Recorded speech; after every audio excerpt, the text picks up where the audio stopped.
Welcome to the fourth week of your online mindfulness course. Today's class will focus on thoughts and the stress response. We'll begin today's class, though, with a brief breathing meditation called Mindfulness of Breath.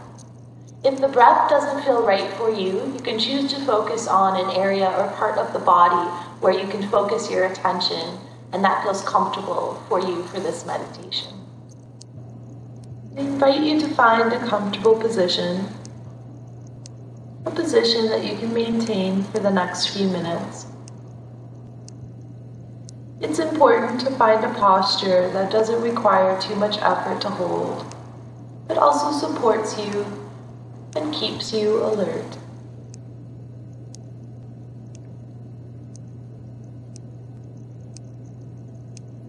And if it feels right for you, you can close your eyes, or if you prefer, to keep them open, then taking a soft gaze in front of you.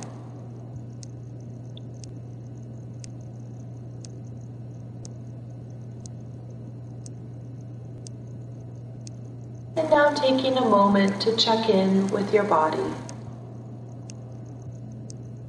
becoming aware of any stress in the body and adjusting if needed. Also bringing attention to any areas of ease and comfort in the body. Practicing an attitude of relaxed observation to whatever is arising.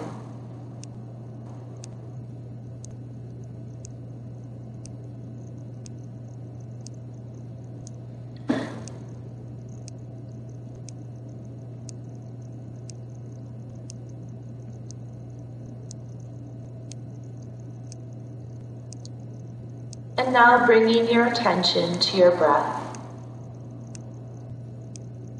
Noticing the sensations of breathing in and the sensations of breathing out.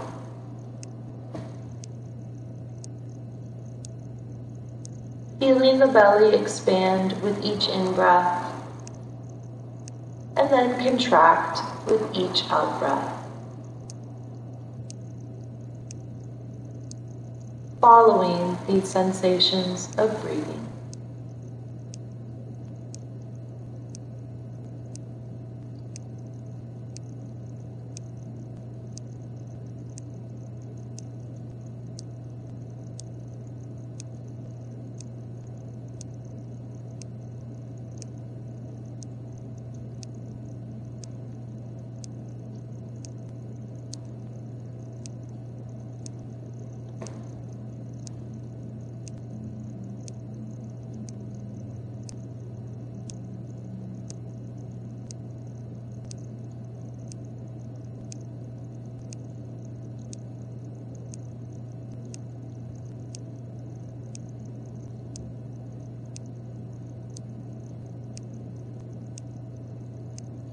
Following where the sensations of breathing are most noticeable for you.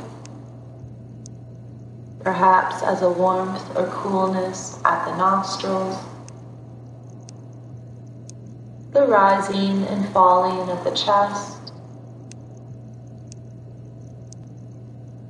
or perhaps the expansion and contraction of the belly as the body fills with air.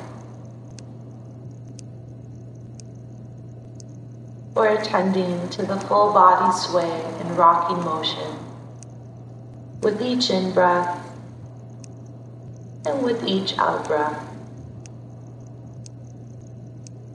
Becoming curious about the breath and your sensations.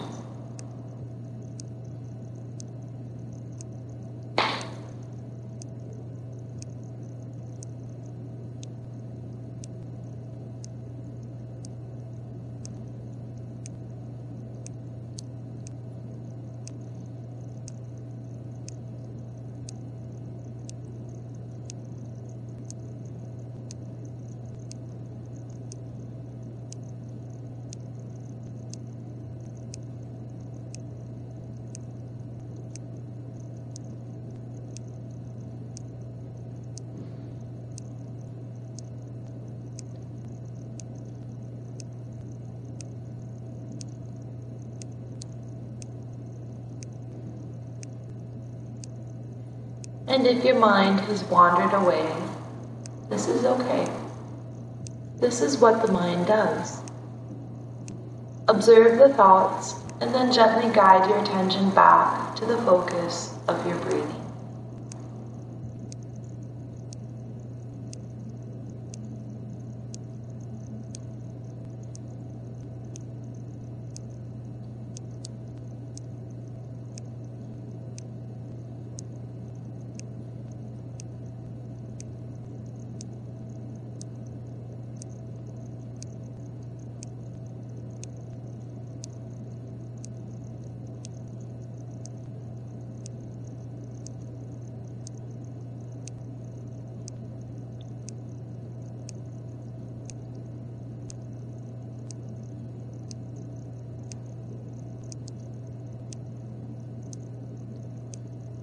Recognizing that there's nothing you need to do but observe the breath or the body. You do not have to change your breathing. Rather, noticing that the length and depth of the breath may naturally shift and change with our awareness of the breath.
Practicing an attitude of curiosity and openness, seeing each breath as a chance to practice,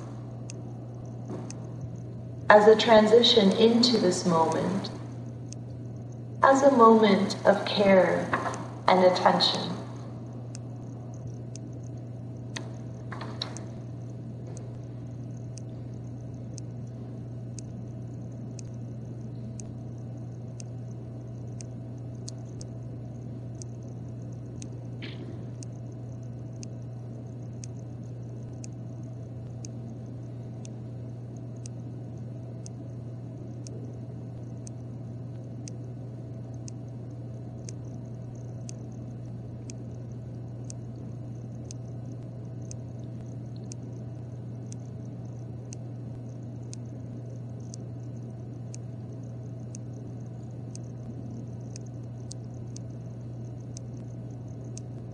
Noticing impermanence in the way sensations change.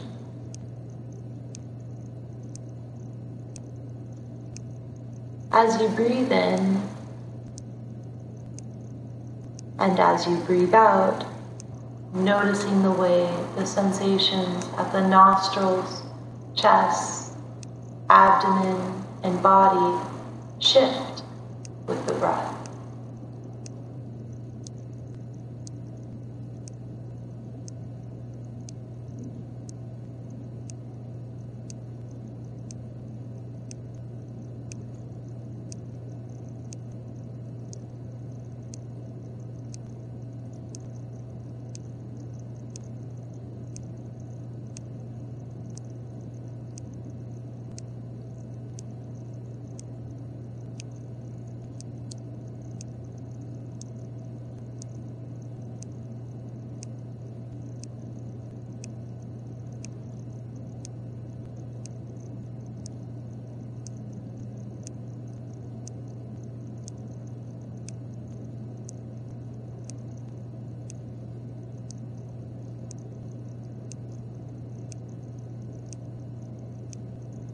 Opening to the breath as a focal point, an anchor that is available in each moment. And again, if your mind has wandered, acknowledge the wandering. Then guide your attention back to your breathing, recognizing that this is the practice, noticing the wandering, and then coming back to the focus of your attention on either the breath or the body.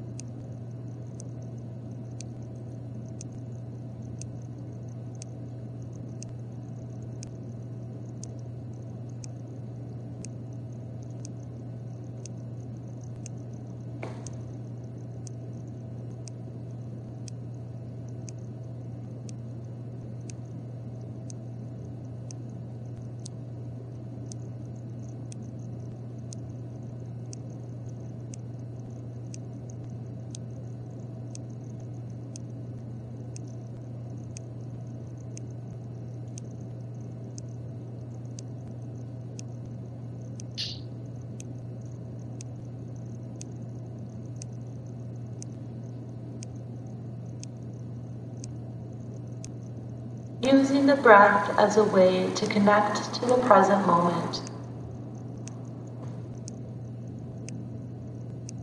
Embracing this as an opportunity to practice awareness, to practice self-care, to practice a gentle curiosity about your experience.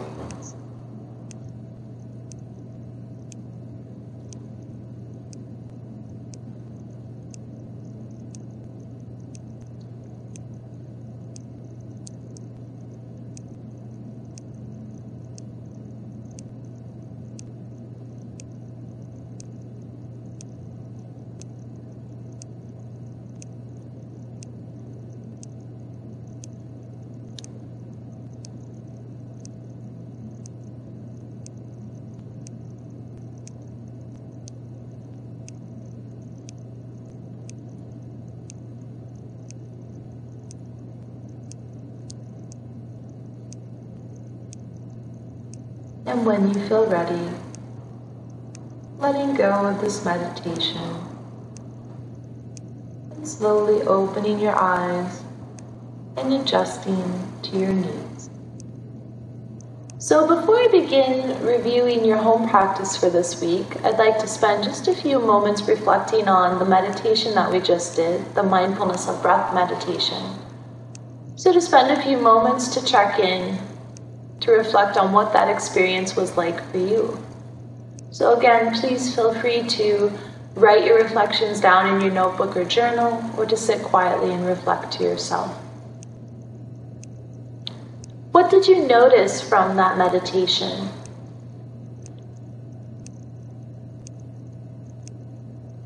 Was there anything that surprised or challenged you?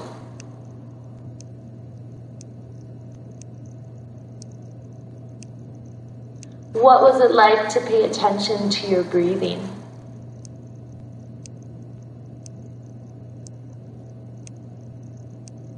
Did you notice perhaps the mind wandering? And if you did, what did you do?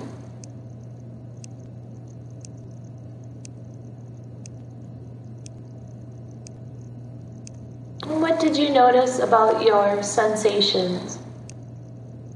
Did you notice any shifts or changes with the breathing?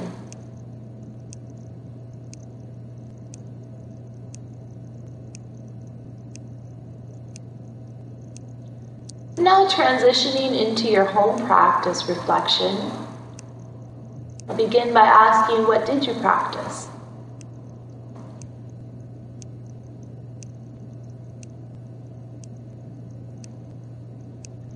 If you practiced the mindful movements, what did you notice?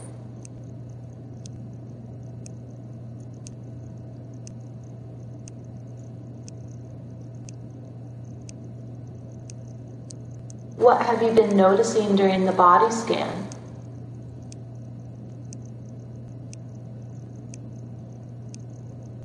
And what was it like to pay attention to a daily activity? .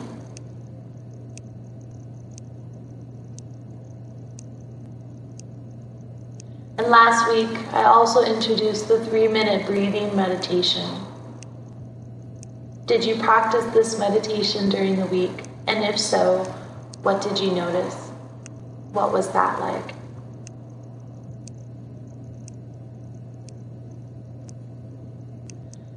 This week's discussion topic will be on thoughts and the stress response. It's important to look at our thoughts and the interconnectedness of our thoughts, our body, and particularly the physiological response of our body to our thoughts. It's also important to explore our thoughts in relation to our health and well-being.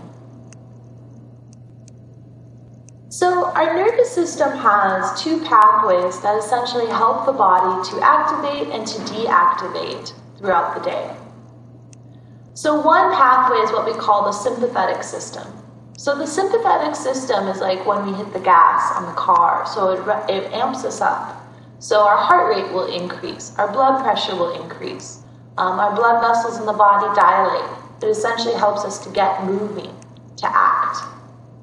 The second pathway is similar to like hitting the brakes on a car. It's the parasympathetic system. So this system is when the heart rate lowers, the blood pressure drops, etc. Some people refer to this pathway as the rest and digest system. The body needs both the sympathetic and the parasympathetic systems to be able to function throughout the day. What we'll be exploring is when we are in one system more than the other. So typically we tend to be in the sympathetic system. This is the activated system more often than we're in the deactivated system. Again, it's a balance between the two, but the problems arise when we're only in our sympathetic systems, when we're constantly activated, heart rate's elevated, in that mode of action. And we'll talk about this later about fight, flight, or freeze, but when we're constantly activating that system, the long-term wear and tear can have repercussions on our body, our health, and our overall well-being. If we're constantly activating our sympathetic system, hitting the gas, we call that hyperarousal. If we're constantly hitting the brakes, that's called hypoarousal with our parasympathetic system.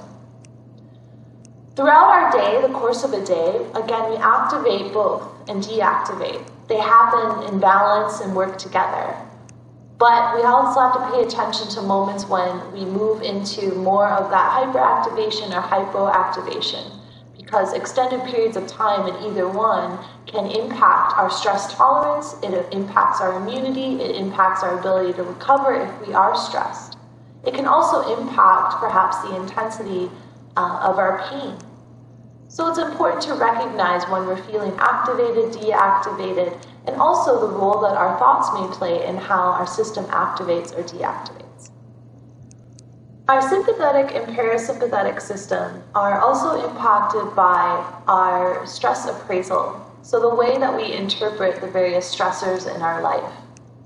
So we have a great stress response system. This is how we're built. We've talked about this before, that the mind is built to wander and we're constantly scanning for threats. This is to help us survive. So there may be external threats, which we might see, like for example, if we're trying to cross the street and a car is coming, we know to get out of the way quickly. So we can appraise and interpret the car coming as something that's threatening, and that activates us. Think about the body, the way the body activates in our minds. We quickly get out of the way. We don't think too hard about it. We spring into action. Conversely, we can also interpret things such as our thoughts as stressful or threatening. So when we think about our pain, for example, pain itself may be viewed as something very stressful, and we may actually view it as a threat. So when we start to think about the pain, why is the pain there? Why won't it go away? When will I feel better? Our thoughts can actually be interpreted as something that's threatening as well.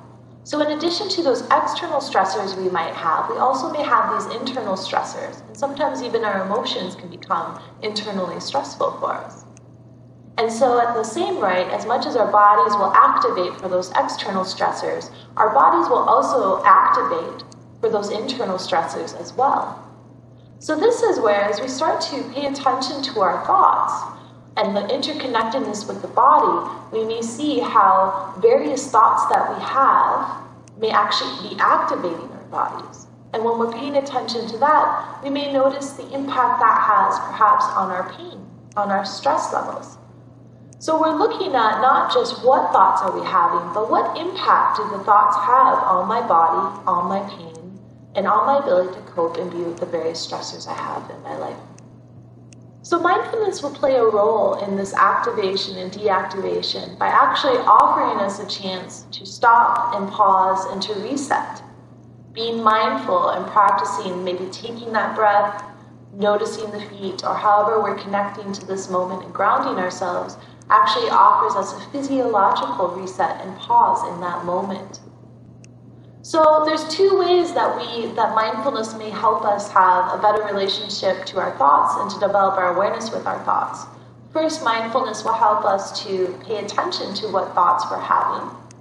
And secondly, the actual physiological benefits of being mindful may help us to, especially if we're activated, with even that one breath or those couple breaths, deactivate our system to help for just a moment to take us out of that perhaps hyper-arousal or maybe even hypo-arousal and to pull us back into a zone of resilience that each of us have.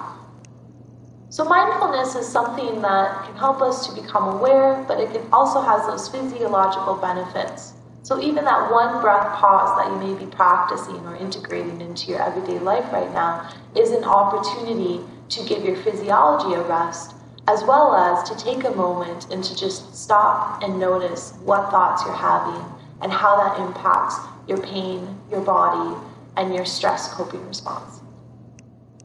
So in addition to our physiological response, the activation and deactivation, we also have automatic responses to stress.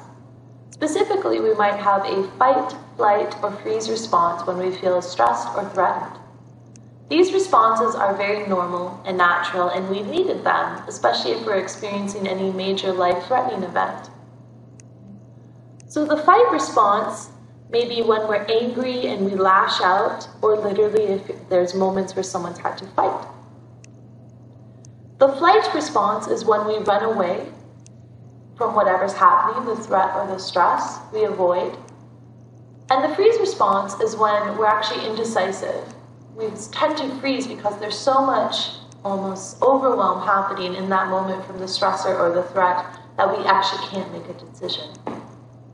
So again, these responses are very normal, but they also become very automatic. So we can go into fight, flight, or freeze mode very quickly, and perhaps not even realizing we've gone there. So again, if there's something major that's happening, these responses are very much needed. We don't want to per se have to think about those responses. We need to just respond.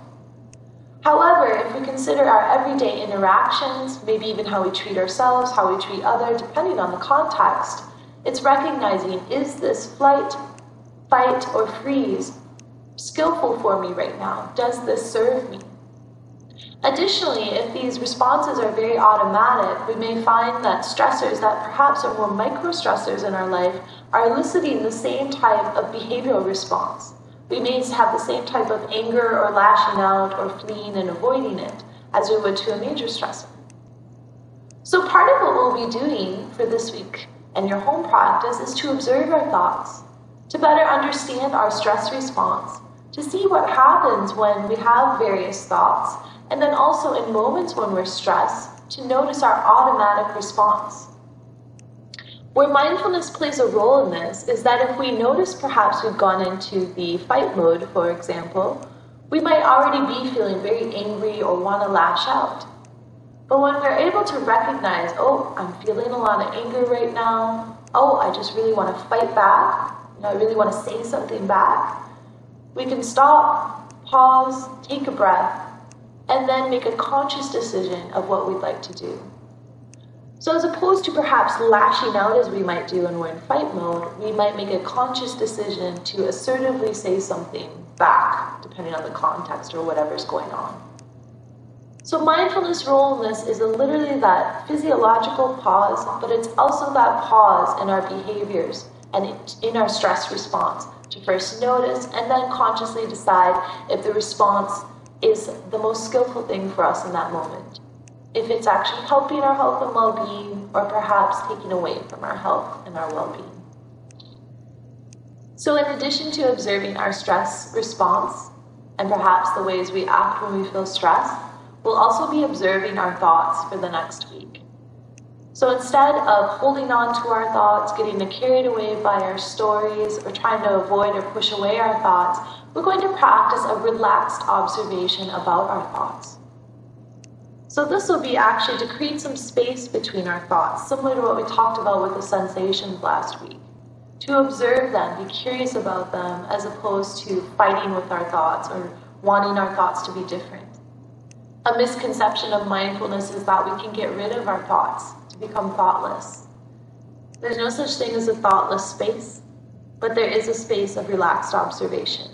And as you've probably already been seeing over and over again, our thoughts are constantly going.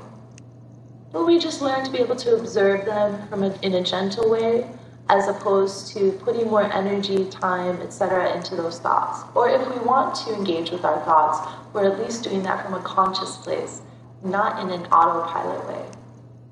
Now we'll talk about your home practice for this week, which is going to include alternating between the body scan and doing the mindfulness of breath meditation that we did today. So please pick which one you'd like to do. You can flip-flop with both throughout the week. In addition, please feel free to continue doing mindful movements and also mindfulness of a daily activity as you see fit. And finally, for your home practice this week, I encourage you to observe your thoughts. Notice what thoughts are going on. Sometimes it helps to label thoughts. So for example, this thought is planning. Oh, here's my thought about looking at what to do for dinner tonight. Oh, here's my thought about the past. So labels may help us, but practice that relaxed observation. And if you notice that you're feeling stressed, first acknowledge that awareness that you're noticing that you're stressed. Take a breath, see what happens. In addition, to start to pay attention to your automatic stress response. So when you feel stressed, what do? How do you act? In those moments, and sometimes we don't even know we've already acted out if we're stressed. We might know after the fact. That's okay. And as we continue to build our awareness, we'll begin to notice when we're actually in the moments of feeling activated or deactivated. And then we can decide if we'd like to take a mindful pause and then make a decision from there. So this concludes our 4th class. Thank you again for your participation, and until next week for our final and 5th class.